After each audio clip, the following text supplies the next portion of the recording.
ఈ 3 మొబైల్స్ కూడా బడ్జెట్ లోనే వస్తున్నాయి.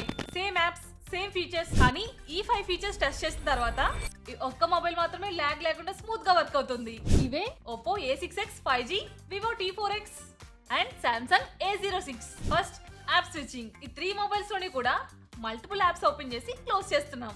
Vivo T4X and Samsung A06 లో కొన్ని యాప్స్ ఇంకా లోడ్ అవుతున్నాయి. కానీ ఒప్పోలో బ్యాక్గ్రౌండ్ లో యాప్స్ ఎక్కువసేపు యాక్టివ్ గా ఉన్నాయి.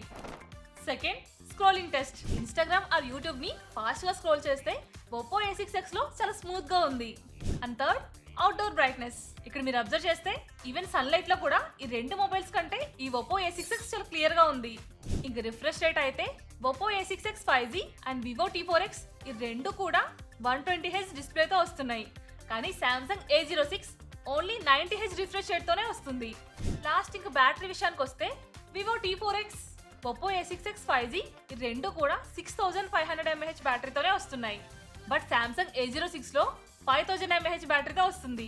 అలాగే ఛార్జింగ్ విషయానికి వస్తే Oppo A6X లో 45 watts fast charging, Vivo T4X లో 44 వాట్స్, ఇంకా Samsung A06 లో 25 వాట్స్ సపోర్ట్ ఉంది. స్మూత్నెస్, పర్ఫార్మెన్స్, డిస్ప్లే ఇంకా బ్యాటరీ కంపేర్ చేసినప్పుడు ఈ Oppo A6X 5G స్మూతెస్ట్ ఎక్స్పీరియన్స్ ని డెలివర్ చేస్తుంది. బడ్జెట్ రేంజ్ లో smooth and daily performance important అనుకుంటే అండర్ 15K లో ఇదొక మంచి ఆప్షన్ చెప్పొచ్చు.